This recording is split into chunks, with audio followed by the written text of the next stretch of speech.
très heureuse de vous retrouver ce lundi. Madame, Monsieur, bonjour. Place à l'actualité du monde tel qu'il supporte et tel qu'il nous porte. Le procès en extradition de Julian Assange reprend ce lundi. Après plusieurs mois d'interruption prolongée par la pandémie de coronavirus, la justice britannique rouvre ce lundi la demande d'extradition du fondateur de Wikileaks réclamé par les États-Unis qui veulent le juger pour la diffusion de centaines de milliers de documents confidentiels. L'Australien de 49 ans est poursuivi notamment pour espionnage pour avoir diffusé à partir de 2010 plus de 700 000 documents classifiés sur les activités militaires et diplomatiques américaines, notamment en Irak et en Afghanistan.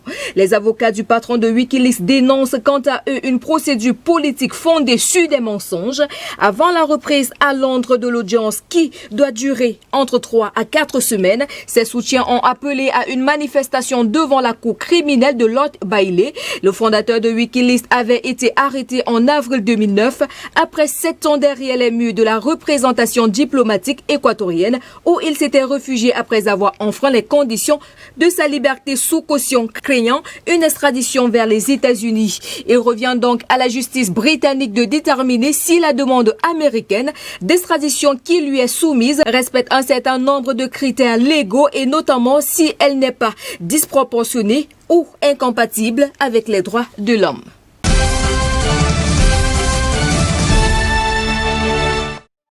L'épidémie de coronavirus continue de gagner du terrain en France.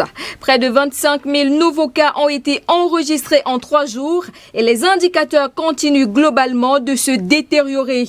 Alors que les enfants sont à l'école depuis une semaine seulement et que les entreprises se sont mises tant bien que mal au travail, il y a donc 324 777 cas confirmés en 24 heures et 528 clusters, dont près de la moitié dans les EHPAD. Le taux de positivité continue d'augmenter. Il a atteint 4,9% dimanche contre 4,3% en milieu de semaine et 3,9% fin août, poursuivant sa crue lente mais régulière. Au niveau de la répartition géographique, 7 nouveaux départements sont en rouge dans ces zones que le virus circule activement et sont en Bordeaux, Mayotte et la Guyane, les 2 régions d'outre-mer en situation d'urgence sanitaire. C'est de façon mathématique et logique que dans 2 semaines environ devrait augmenter le nombre de cas graves et de malades en réanimation. Si ce rythme se maintient en décembre, des dizaines d'hôpitaux pourraient se retrouver en situation critique.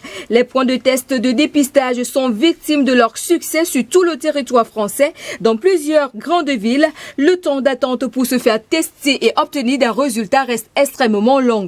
De son côté, le ministre de la Santé envisage de réduire le temps d'isolement imposé aux malades et aux cas contacts. Les experts scientifiques ont été consultés en ce sens. Concernant le port de masque, le Conseil d'État a rejeté la plupart des recours effectués dans plusieurs villes de France contre les arrêtés préfectoraux obligeant à le porter en ville.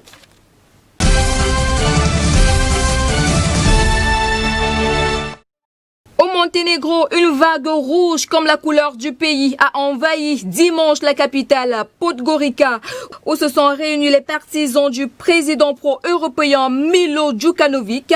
Son parti, le DPS, au pouvoir depuis les années 1990, est en difficulté depuis la récente élection législative qui pourrait permettre à l'opposition pro-serbe de s'emparer de la moitié au Parlement. Les manifestants redoutent un changement de cap géopolitique près de 15 ans après l'indépendance. Après la séparation du Monténégro de la Serbie en 2006, le président Milo avait œuvré au rapprochement avec l'Occident en intégrant l'OTAN, puis en demandant l'adhésion à l'Union européenne. Aujourd'hui, la tentation d'un rapprochement avec la Serbie et la Russie plane sur le petit pays des Balkans.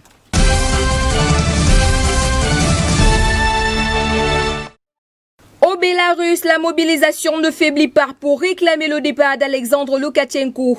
Des dizaines de milliers de personnes ont à nouveau défilé en Minsk dimanche pour protester la réélection du chef de l'État qui a entamé un 6e mandat. Depuis près d'un mois, les rassemblements se multiplient et s'inscrivent dans un mouvement inédit d'opposition au régime. Interpellation, citation à comparaître et envoi de renforts policiers et militaires. Le tour de vis des autorités ne semble pourtant pas décourager décourager les manifestants. La veille, une centaine d'entre eux ont été arrêtés par les forces de l'ordre. Cette fois, des blindés ont été déployés et l'armée a été posée autour de plusieurs bâtiments. Malgré l'ampleur de la contestation, Alexandre Loukachenko n'entend pas céder et demande le soutien à Moscou. Il a reçu cette semaine la visite du Premier ministre russe Mikhail Mishustin.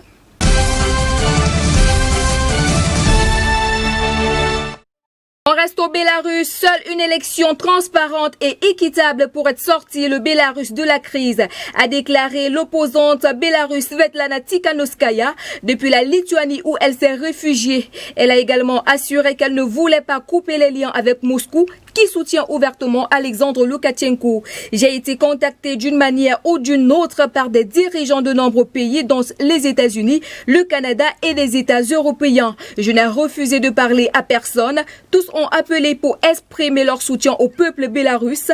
Nous sommes ouverts au dialogue avec les représentants de n'importe quel pays. Donc, si la Russie nous contacte, bien sûr, nous répondrons, a-t-elle déclaré. Mercredi prochain, Svetlana Tikhanovskaya doit rencontrer le Premier ministre polonais à Varsovie.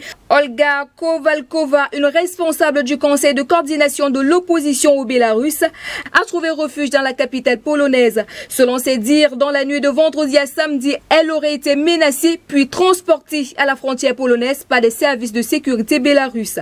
L'opposition bélarusse était à nouveau dans la rue pour un 5e dimanche de mobilisation afin de dénoncer le scrutin présidentiel du 9 août et alors qu'Alexandre Loukachenko reste inflexible.